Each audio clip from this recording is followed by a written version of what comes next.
So people come from other different, were brought up elsewhere, but the Lord called them in a special way and they started ministry doing the way they do it. And we must thank the Lord for it. By the way, that's how the church grows. And so, this is what it is now. Between 2009 and 2010, there were consultations around the world, consultative processes, is it also? Consultative processes of leaders, scholars, various voices, more than 500 people from 54 nations and over 15 different universities were involved in this conversation that gave birth to this movement. I thought it's important to know that now E21, that is Empower 21, is found in all the continents of the world under the inspirational oversight of the E21 Global Council. That Global Council consists of many of the leaders of this movement. And when you are a co-chair in a region like Africa, you become part of the Global Council. So I sit in the Global Council of the movement, and it's made up of leaders of this movement. The E21 movement now has 14 regional cabinets. So it's Canada, USA, Congreso Hispano, they've got those challenges there. Latin America, Brazil, Caribbeans, Africa, Francophone Africa, Western Europe, Central and Eastern Europe, Middle East and North Africa, India, Asia, and Oceania. Oceania is Australia and those islands there. So it is now covering every part of the world as we speak now. The vision, there is a map. I like that map there. If you look at the map there, it shows you the regions where they are. So you can see that by now it covers the globe. And this is a relational movement. It's not an organization. It's not a church. It's a relational movement. So we relate to each other. That when we come together and work together, we can reach the world faster than if you do it alone. Let me make an example of the Apostolic Faith Mission where I belong to. We only exist in 35 countries where the presence, I must be more scientific, where the presence in 35 countries and are established in about 30 of them. Those are in 6 continents, 19 on the African continent, in Pakistan, India, Russia, Belgium, UK, Ireland, USA, Canada, Brazil. We exist there. But let me tell you, we're not strong in many of them. We're weak. And on our own, will take ages to reach the world. But if we team up with others, like the Church of Pentecost, which is in Accra, that exists in 90 countries. We're stronger if we team with them. And then if we team up with the Communauté Pentecostiste Congo. I'm practicing to pronounce the name. We didn't know each other. Now we know each other. Now we know if they are weak in South Africa, if they've got a problem about a pastor, they come to us. And we help them. But we are weak in the DRC. When we have a problem there, they help us.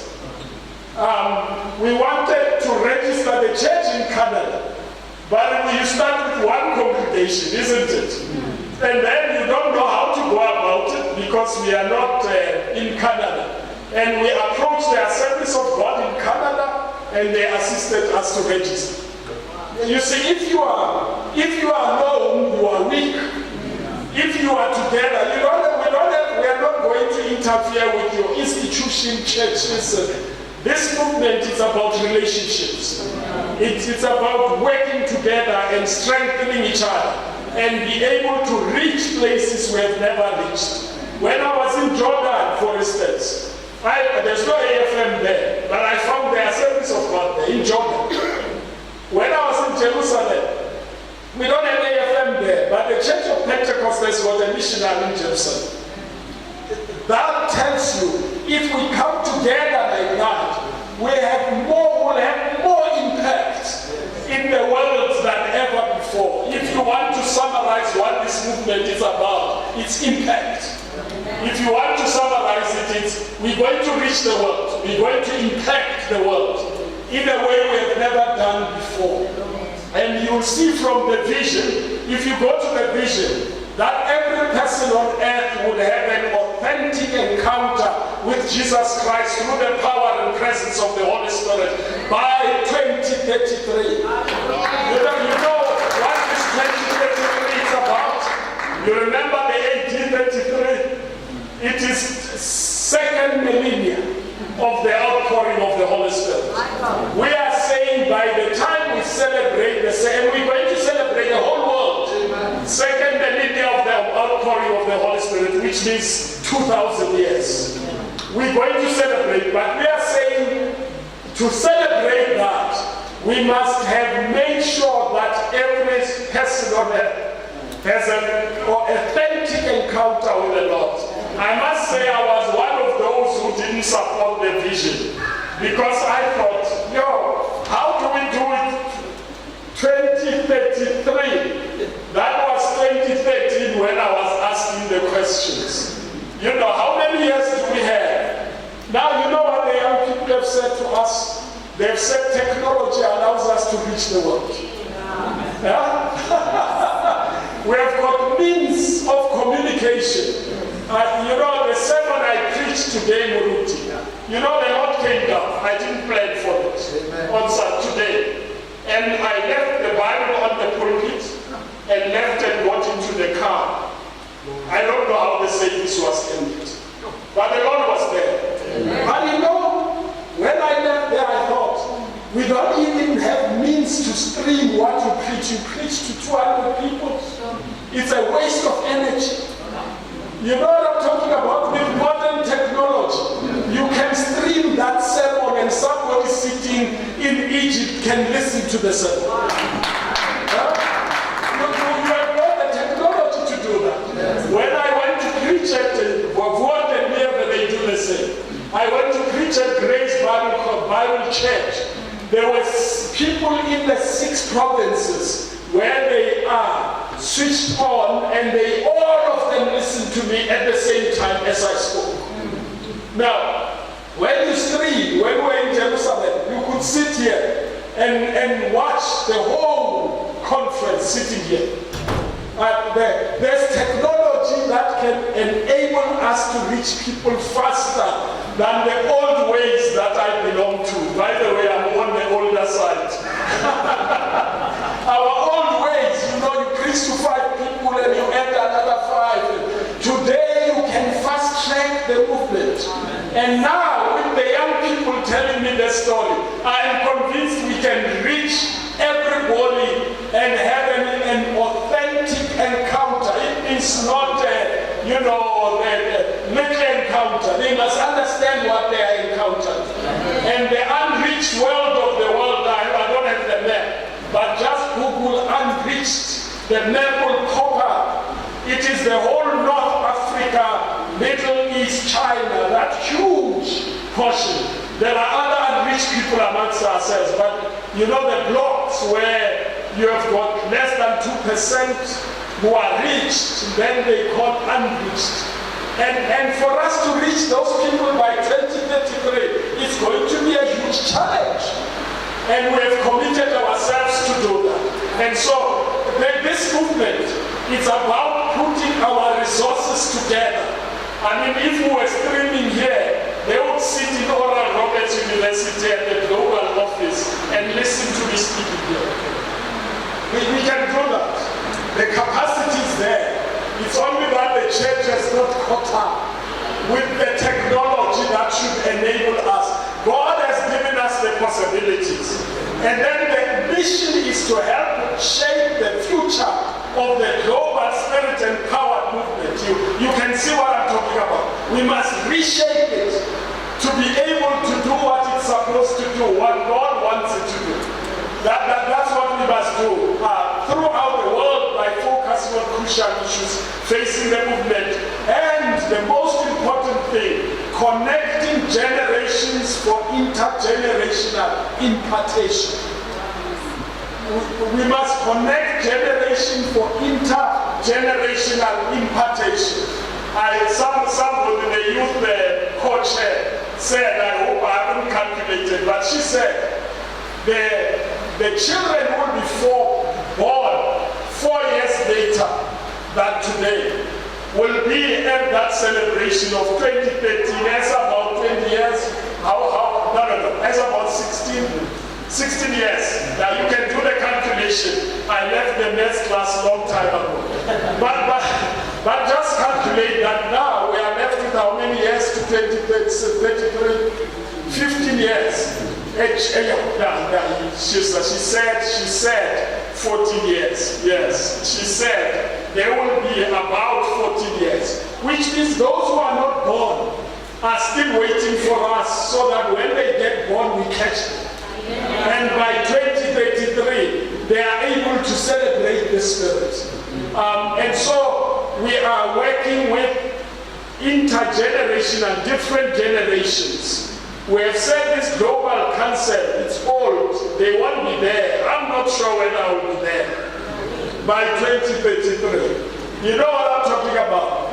I must not plan to be there. I must plan that the next generation and the next generation shall be there.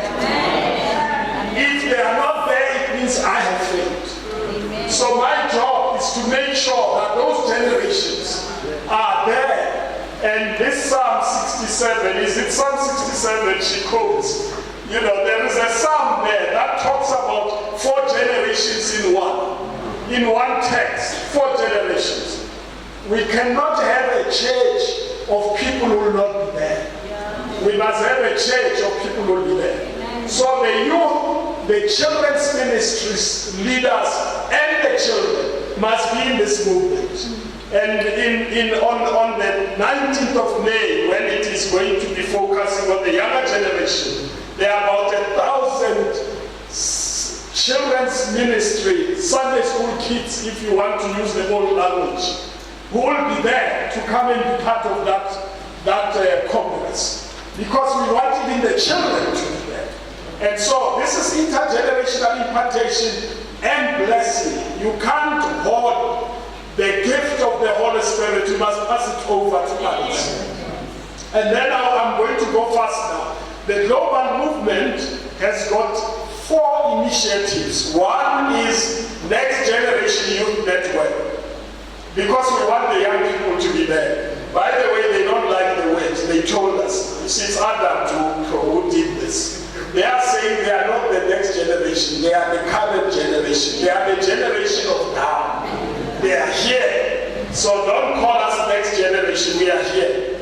And then there's a scholars consultation which deals with theological issues that affect the movement. Not to differ, but to understand.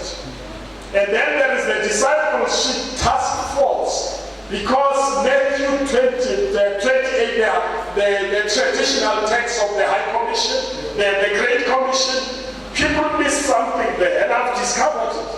That the Lord didn't just say, go and preach the gospel and they are born again, baptize them. That's what my tradition told me.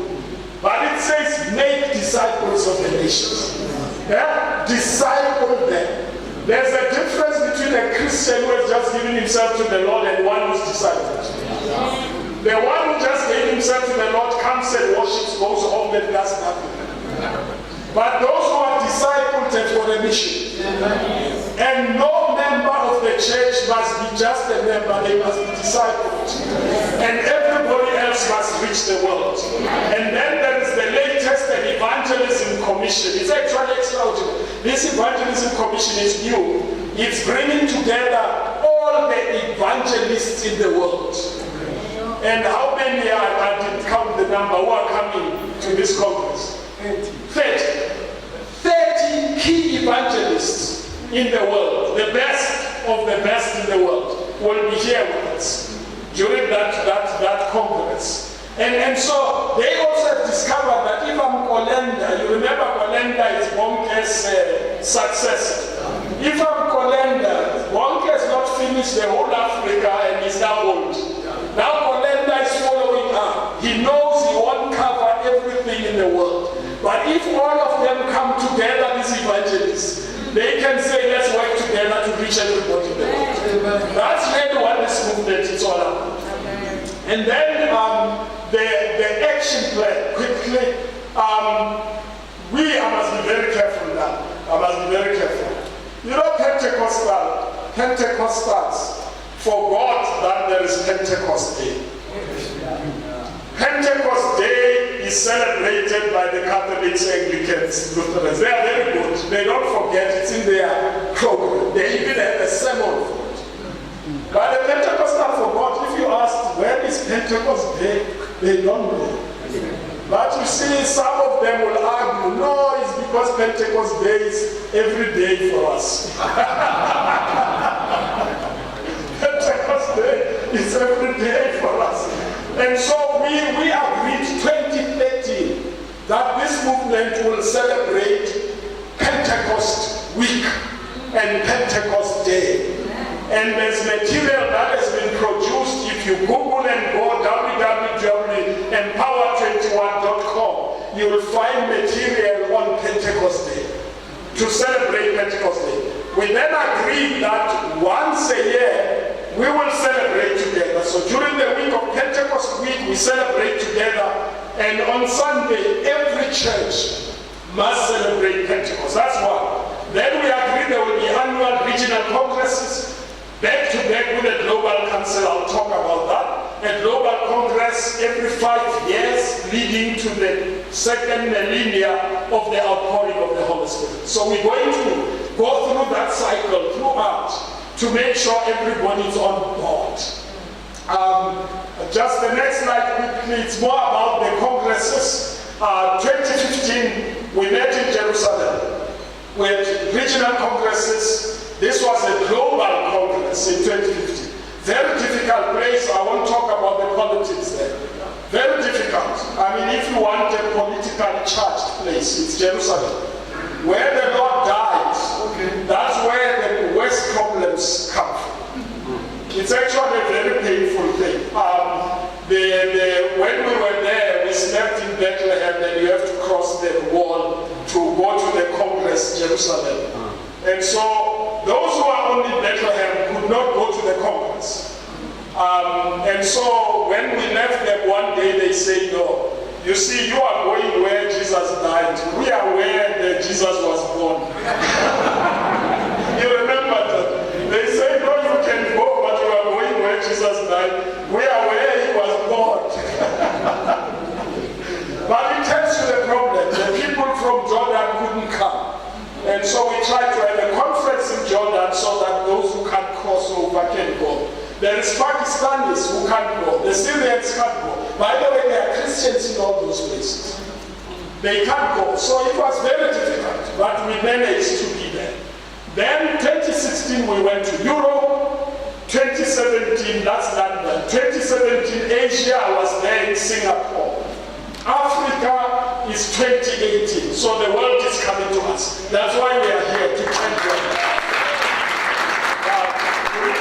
When you have arranged it, because we don't want problems now to hear afterwards when they are in heaven that there was something that happened in South Africa, and they are not aware of it yet. So this is 2018. 2019 we go to Latin America.